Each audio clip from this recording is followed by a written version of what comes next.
Но большой-большой-большой привет я привезла вам тоже из Сибири, из города Томска. Я служитель Церкви Прославления города Томска, если кто меня не знает, пастор, декан библейских курсов «Жизнь в победе». И в недавнем времени с мужем мы также стали пасторами молодежи и подростков в нашей церкви. Вот. И хочу, чтобы мы немножечко посмотрели на экран видео. Да, Борь?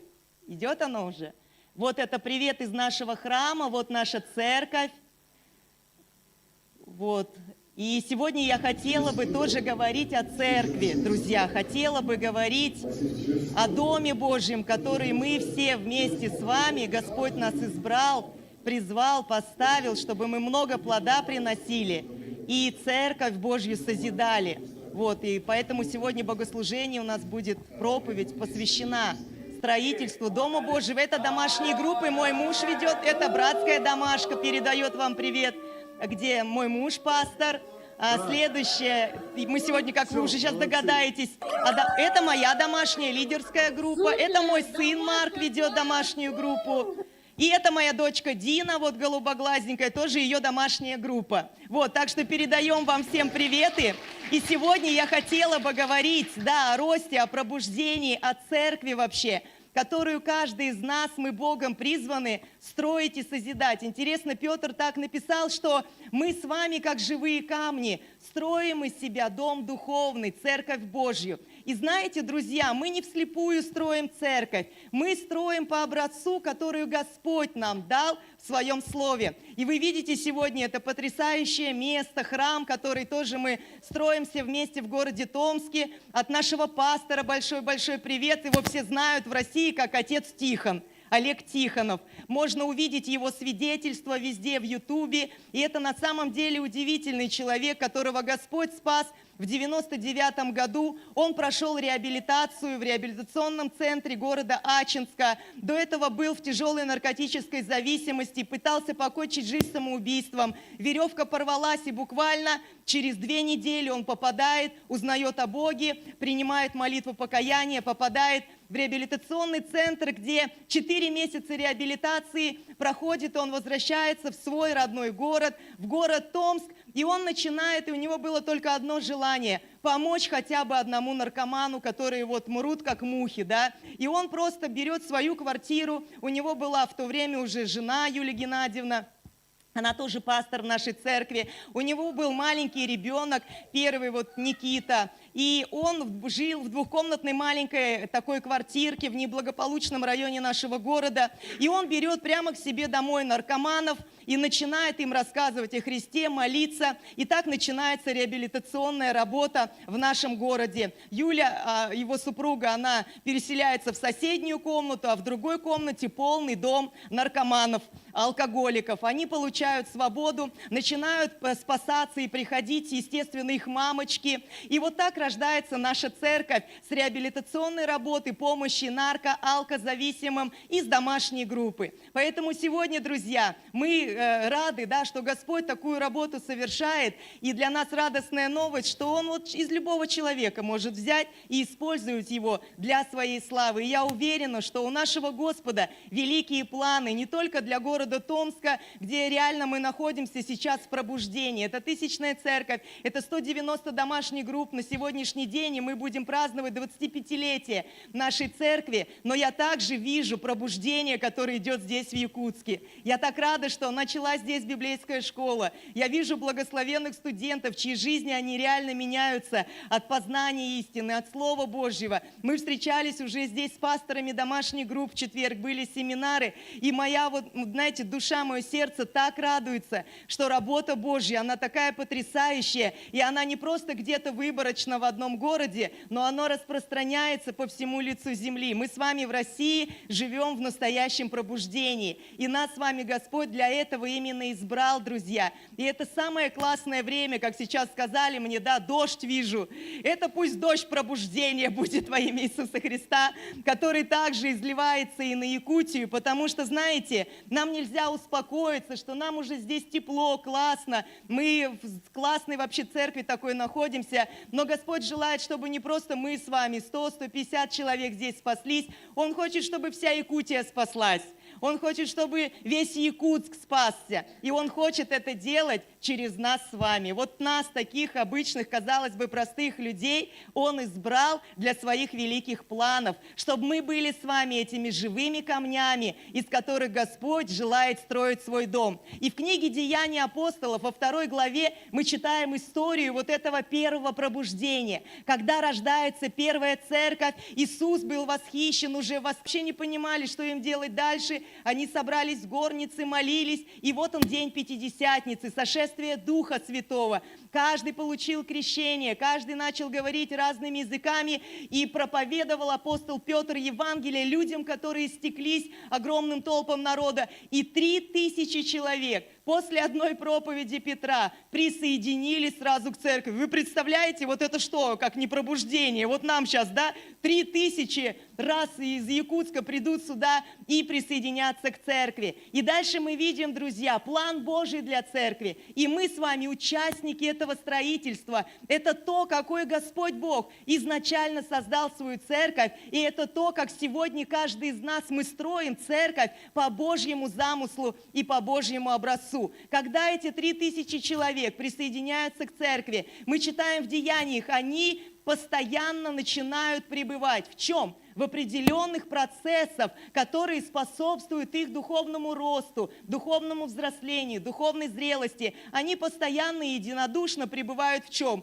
В учении апостолов, в общении, преломлении хлеба, в молитвах. Они ходят в страхе Божьем. Много чудес и знамений совершается через апостолов. Они видят нужды друг друга, восполняют эти нужды. И дальше мы читаем там, что они постоянно и единодушно собираются в храме и по домам. Они собираются все вместе на собраниях воскресных, да, как на наш, если сегодня перевести язык, на общих таких воскресных богослужениях. И также мы с вами сегодня, как церковь, призваны ходить по воскресеньям в Дом Божий, собираться вместе, чтобы в единстве поклоняться Богу, получать Слово, направление от Бога. Но также важны наши встречи среди недели в малых группах, где мы с вами каждый собираемся по домам. Это, я думаю, знаете, вообще ключ пробуждения. Это секрет успеха. Когда они строили церковь именно таким образом, как вот птица с 2 крыльями, воскресные богослужения и домашние группы, Господь вот к такой церкви прилагал ежедневно спасаемых. Мы порой, знаете, конечно же хотим, чтобы наши родные спаслись. Кто хочет, чтобы вся наша родня спаслась, наши друзья, наши знакомые. Вообще классно было бы, правда, такое увидеть, что каждый день Господь прилагает спасаемых. Но знаете что? Нам нужно, друзья, делать свою часть, а Господь будет делать свою. Нам важно пребывать в учении, поэтому мы все идем с вами в библейскую школу. Нам важно пребывать в общении, иметь вот эти близкие, глубокие взаимоотношения дружбы внутри общины. И это строится именно через домашние группы. Нам нужно вместе кушать, да, хвалить Бога, прославлять Бога, проповедовать Евангелие, собираться всем вместе в храме и этим же самым составом постоянно и единодушно преломлять по домам хлеб, собираться и посещать домашние группы. И тогда Господь, Он будет ежедневно прилагать спасаемых к своей церкви, потому что это церковь Божья, это церковь, построенная по Его образцу, который написан для каждого из нас, без исключения, в Его Слове. И на самом деле апостолы, они не придумали чего-то нового. Домашние группы – это не какое-то сверхоткровение, какой-то вот особенной церкви, прославление города Томска. Мы видим, что все верующие собирались в храме и по домам в самом начале рождения церкви. Но знаете, что я понимаю? Что ученики Иисуса Христа, они это не придумали. Почему именно так нужно строить церковь? Почему важно собираться всем вместе и еще собираться в малых группах? Они видели это у своего учителя Иисуса Христа. Потому что когда Он жил на этой земле, 3,5 года совершал свое служение на этой земле, мы с вами можем увидеть в Евангелиях, что Он двигался точно так же. И мы с вами христиане, мы с вами Христовы. Нам не нужно ничего другого выдумывать, нам нужно просто поступать как Иисус. Когда мы читаем с вами Слово Божье в Евангелии от Матфея, например, описывается история, как Он призвал, вот этого Матфея, сборщика податей. Он просто проходил мимо, видит человек, хотя и не бездельник, он на рабочем месте своем находился. И Господь говорит: Матфей, следуй за мной. И интересно, когда мы бы позвали Матфея или Матвея, мы бы позвали: пойдем со мной в храм, пойдем со мной в воскресенье в церковь. Но Иисус его не в церковь позвал, Иисус его не в синагогу, не в храм позвал. Он ему говорит: следуй за мной к тебе домой. И потому что следующий стих написано: и когда они возлежали у Матфея дома. Вот она, домашняя группа. То есть мы видим в Священном Писании, что Иисус не только общие богослужения проводил, не только толпам народа служил, но Он еще приходил к людям домой. И здесь прямо настоящая домашка в этом Священном Писании мы видим. Там был Иисус, в центре этой домашней группы был Христос. Как же и в наших домашних группах, в центре всего, что там происходит, это Иисус. Мы не во имя чая, не во имя друг друга, не во имя наших проблем там собираемся. Мы собираемся, это такое же по важности, значимости и силе богослужение, как и воскресное. Мы собираемся, чтобы вместе прославить Бога. Мы там общаемся, разбираем воскресную проповедь. Мы имеем общение друг с другом, и кровь Иисуса Христа начинает действовать в нашей жизни, омывая нас, очищая, исцеляя, очищая от всякого греха. Друзья, и там, в этой домашней группе Иисуса Христа,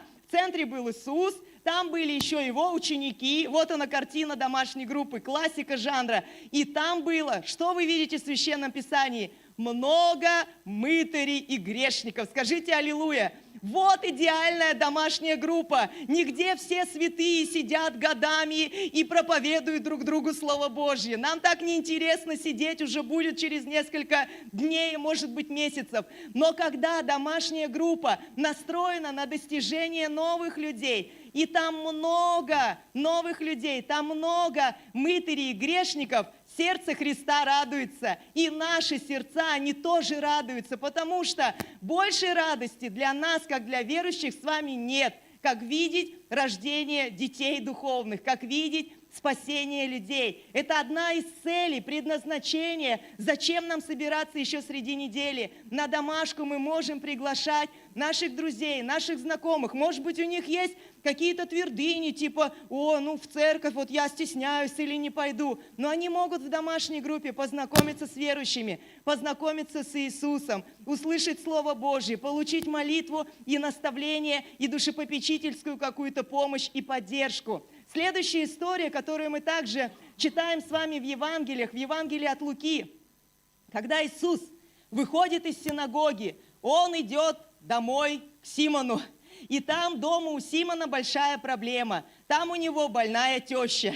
И интересно, что Симон не написал Иисусу записку в синагогу, молитвенную нужду. Иисус, у меня там теща дома больная, пожалуйста, пусть она исцелится, как порой мы с вами делаем. Приходим в воскресенье на богослужение и пишем наши молитвенные нужды. Господь, у меня брат больной, сват больной, муж алкоголик или еще какие-то проблемы. И просим здесь, чтобы Господь прикоснулся. Но интересно, что теща не исцелилась, когда Иисус с Петром были в синагоге. Теща получила свое чудо, теща получила свое исцеление, когда Иисус пришел к ним домой. Поэтому второй мой призыв сегодня: если у тебя есть какая-то нужда, если есть эта больная теща, какая-то неразрешимая проблема, и это не исцеляется здесь по молитвенным запискам, открой свой дом для Иисуса, пригласи туда домашнюю группу, пусть Господь там будет, пусть Его ученики там будут. И когда Иисус именно пришел домой к Симону, Он лично уже послужил, Он возложил руки, Он помолился за эту тещу, и она тотчас была исцелена. Но знаете, что интересно? Она не просто моментально исцелилась, она, написано, сразу же встала, и что начала делать? И она начала служить. Служение, друзья, это воля Божья для каждого христианина. Мы призваны с вами не ходить в церковь, мы призваны с вами служить в церкви. Нас Господь наделил огромным количеством разных вообще даров и талантов, и мы призваны быть полезными в Доме Божьем. Это теща, это же не что-то супердуховное, какое-то было служение, что она встала там и начала вдруг проповедовать. Нет, она служила тем, что она умела делать. Она стала накрывать на стол. В других переводах мы можем читать об этом, что ее служение, оно было очень практическое. Она сразу же начала там готовить угощение, накрыла на стол, покормила Иисуса и его учеников. Поэтому не уничижайте свои дары. Не думайте, что служение Богу – это только проповедовать с кафедры или поклоняться здесь во время прославления. Нет, у каждого из нас есть свои уникальные, важные очень для тела Христова дары и таланты. И домашняя группа – это самое лучшее место, где мы можем попробовать себя в служении Богу через служение друг другу. Другую историю, которую мы читаем с вами, это призвание Закхея. Когда Иисус шел по дороге одной, он видит, что этот сборщик податей, кто там он, Закхей, маленького роста человечек, он так хотел с Иисусом встретиться, но никак не мог туда протиснуться, пробиться, залез на смоковницу. И Иисус, проходя мимо этой смоковницы, говорит: Закхей, спускайся оттуда вниз. И дальше удивительные слова говорит для нас. Сегодня мне надобно быть где? У тебя дома. Он ему не сказал: Закхей, я сегодня хочу позвать тебя на богослужение по адресу такому-то и в 11:00. Он говорит: Закхей, я к тебе домой хочу. Вот я верю, что сегодня время, когда Господь стучится в наши сердца, но и в наши дома. Он хочет к тебе домой. И мы можем думать: да что он покушается на мой дом? Нам и здесь на нейтральной территории классно с ним встречаться по воскресеньям. Окей, мне этого достаточно. Но Иисус почему-то говорит: мне что-то надо от тебя. Я не просто здесь хочу на нейтральной территории с тобой встречаться. Я хочу к тебе домой. И знаете, когда мы дальше читаем эту историю, мы понимаем, мы получаем ответ, почему Иисус так настойчиво хотел к Закхею домой. Когда он приходит к нему в гости, когда он приходит к нему домой, мы видим, как Закхей получает спасение. Он реально переживает покаяние, приносит достойный плод покаяния. Реально встреча с Богом у него произошла, потому что он, знаете, так разошелся. Говорит: я, говорит, всем там все верну, все долги, кому что должен, и еще вчетверо воздам. То есть, это понятно, что у человека что-то с ним серьезное произошло, да, что он такие действия, такие решения реально предпринимает. И дальше Иисус говорит потрясающие вещи. Он говорит: ныне пришло спасение дому сему. Скажите: дому сему. Дому сему. Если бы Закхей просто пришел в синагогу, побыл там на служении, покаялся, спасся бы. И что? Но Иисус хочет к нам домой, потому что Он хочет спасать наши дома. Вы себе какой дом представляете? Вот дом – это же вся твоя родня.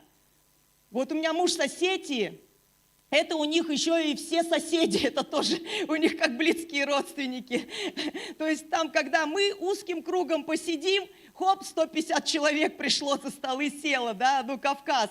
И вот понимаете, а это же Восток, это же вот восточный как раз менталитет, поэтому дом хочет он спасать. Но мы городские с вами, может быть, кто-то жители, тогда давайте представим свой дом. 14-этажку свою представь, или там 9-этажку. А почему нет? Можно сказать: Господь, ныне пришло спасение всему моему дому. И когда мы откроем домашние группы, в каждом доме города Якутска это и будет пробуждение. Потому что Иисус сказал однажды, что Царство Божье, оно не придет приметным образом. Это не так, что мы здесь будем сидеть, молиться, поститься.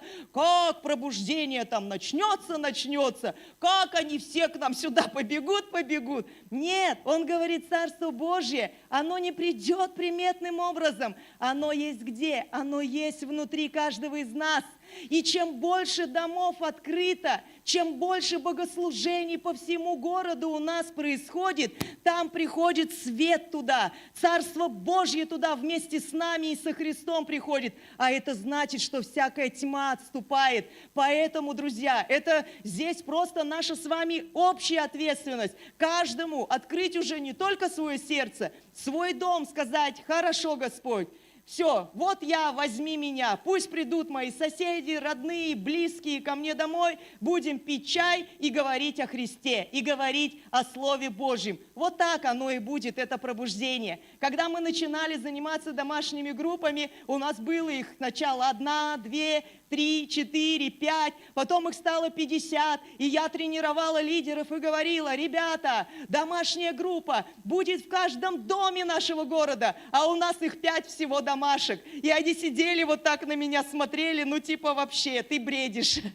Как в каждом доме нашего города, 600 тысяч населения в Томске, сегодня, когда их по 200, это уже более чем реально вообще звучит. То есть сегодня людям, чтобы пойти на домашнюю группу, не надо даже ехать куда-то. Просто вышел, и здесь где-то по соседству уже в соседнем доме, самая дальняя, уже есть домашняя группа, где собираются верующие, где имя Божье прославляется, где Царство Божье распространяется. Поэтому, друзья, давайте мы примем этот вызов, поймем, что это ответственность каждого из нас – спасать людей, принимать людей, просто послужить тем, с кем мы с вами соприкасаемся, потому что только вы сможете послужить этим людям, больше никто. Это ваши друзья, это ваши знакомые. Итак, зачем нам собираться по домам? Потому что так говорит Слово Божье. Потому что так Бог строит и созидает свою церковь. Потому что Иисус собирался в храме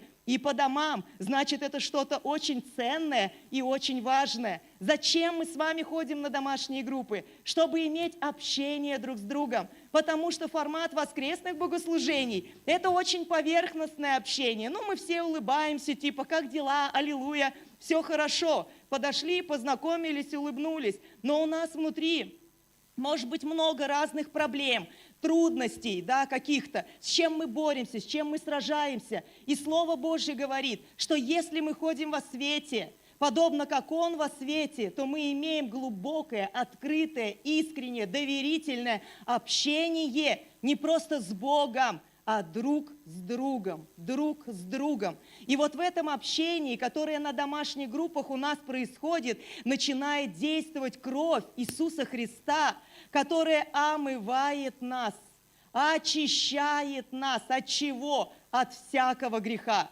Может быть, мы боремся с какими-то внутренними моментами в своей жизни, но Бог дал своей церкви самый мощный, душепопечительский, целительный, исцеляющий, освобождающий инструмент, который называется общение святых, которое запускает действие крови Иисуса Христа. И лучше крови Иисуса Христа ничто не может нас исцелить или освободить, друзья.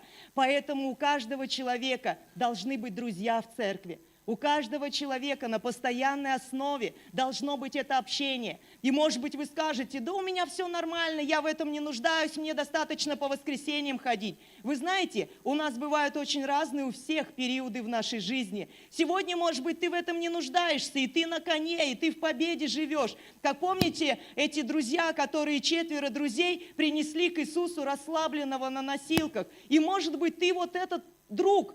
Тогда возьми и кого-то принеси к Иисусу, кто нуждается. А бывает, что у нас такие сезоны, что мы становимся этими расслабленными. Всякие кризисы происходят в жизни каждого. Никому ничего вообще не обещано и не гарантировано. Мы не знаем, что будет завтра. И в любой момент из этого сильного мы можем вдруг на эти носилки попасть и стать вот этим расслабленным, который без поддержки, без помощи наших братьев и сестер, он просто не выдержит, сломается. Поэтому нельзя быть такими гордыми и сказать: мне не надо это, мне не нужны друзья, мне не нужна поддержка, мне не нужно общение. Нам всем это нужно, потому что Бог нас поместил в свою духовную семью, а значит, мы нуждаемся друг в друге. Даже если ты не нуждаешься, значит, в тебе кто-то нуждается. Кому-то ты можешь послужить, кому-то ты можешь ободрить, кому-то ты можешь доброе слово сказать или помолиться за кого-то. В большом собрании мы не знаем наши нужды, мы не знаем, кто с какими проблемами сталкивается, мы все красивые и улыбаемся.